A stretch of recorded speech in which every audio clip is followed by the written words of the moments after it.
যোৱাকালি মানুহ আহি মানে ঘৰ দুৱাৰ ভাঙি দিলে। এই ধাবা এখন আছে, লোকমান আলীক ভাড়া দিছোঁ। দিওঁতে কালি আহি মানুহে ভাঙিলে, আমি গম নাপাওঁ। এই গুণ্ডা বাহিনী আইনুলৰ পাৰ্টি এটা আহি ভাঙে। আমি তেতিয়া থানাত আহিলোঁ, বেছি মাৰি।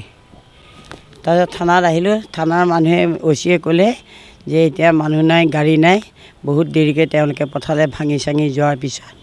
তাৰপিছত এতিয়ালৈকে কাকো এৰেষ্ট কৰিব পৰা নাই আৰু মানে JCBখনো ধৰিব পৰা নাই। বাইদেউ আৰু মই আছিলোঁ। বাইদেউ ঢুকাল 17 চনত আৰু এতিয়া মই অকলে থাকি মই ধাবাখন মানে ভাড়া দি চলি আছিলোঁ। সেয়া পইচা দি আহি ভাঙিলে ধাবাখন। তাৰপিছত আমি থানাত আহিলোঁ। থানাত আহোঁতে অচিয়ে কোনো গুৰুত্ব নিদিলে। মাৰধৰ কৰিছে, 5-6টা জখম হৈছে। মাটি নাই, বিক্ৰী কৰা নাই। ঘটনা মানে মইতো এটা লাইন হোটেল ভাড়াত লৈ চলাই আছোঁ, দীপিকা ৰয় চৌধুৰীৰ পৰা। 2016 পৰা মই চলাই আছোঁ। 16 পৰা চলাই থকাৰ পিছত কালি কিছু অবৈধ মানুহ আহি, মই গৈছোঁ বজাৰত, মই গমেই নাপাওঁ, আহি মোৰ কৰ্মচাৰীক মাৰপিট কৰে, প্লাছ মোৰ হোটেলখন ভাঙি যিখিনি বস্তু সামগ্ৰী আছিল চব লুটপাট কৰি লৈ যায়।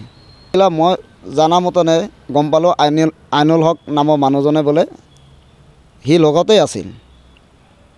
আইনুল হক নামৰ মানুহজন লগতে আছিল বুলি জনা পাওঁ আৰু সিয়ে মানুহখিনি লৈ আহিছে বুলি গম পাওঁ। দলে বোলে বহুত গুণ্ডা বাহিনী লৈ আহি হোটেল, এইখিনি ভিডিঅ' ফুটেজো আছে, CC কেমেৰাও আছে।